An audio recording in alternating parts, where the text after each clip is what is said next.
ta'azamani dzambi. Aku punya dosa terlalu besar ya Rabbi. Dosa apa agaknya Imam Syafi'i?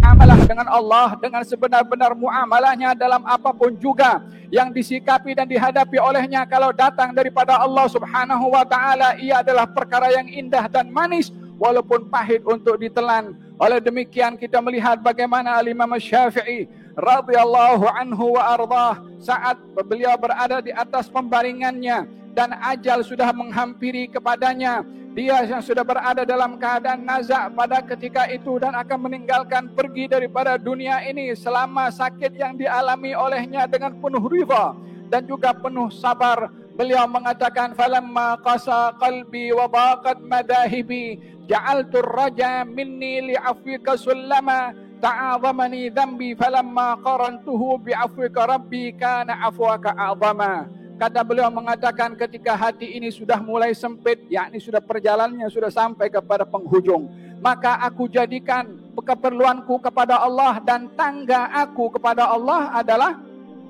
harapan kepada Allah Subhanahu wa taala.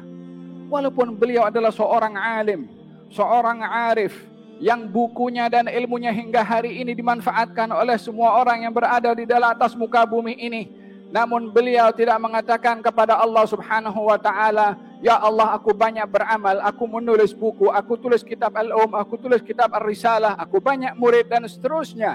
Ia mengatakan, aku hanya punya harapan kepada Engkau. Yang aku jadikan tangga untuk aku bertemu dengan Engkau adalah berharap rahmat maghfirah dari Allah Subhanahu wa taala.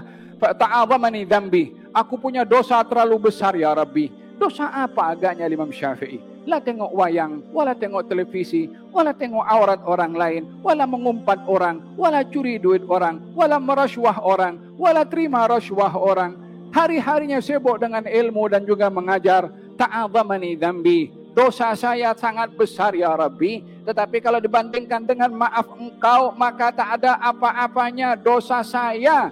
Kata Imam Syafi'i kepada Allah Subhanahu wa taala dalam doanya. Oleh sebab yang demikian, muamalah dan sikap hamba kepada Allah dengan sebaik-baik sikap akan menjadi sebab datangnya sikap yang lebih baik daripada Allah Subhanahu wa taala kepada hamba tersebut. Marilah kita bersama-sama menghayati sejauh mana di dalam hidup yang Allah berikan kepada kita dulu, umur yang singkat yang tak lama lagi kita akan berjumpa dengan Allah Subhanahu wa taala. Bagaimana kita nak berjumpa dengan Allah Subhanahu wa taala? Dengan bekalan apa yang kita perlu bawa kepada Allah Subhanahu wa taala kalau bukan daripada amalan-amalan yang kita lakukan seperti majlis yang kita hadiri seperti ini dan amalan-amalan ibadah yang lainnya? Mana lagi ada bekalan yang kita akan bawa untuk berjumpa dengan Allah Subhanahu wa taala selain daripada amalan-amalan yang saleh?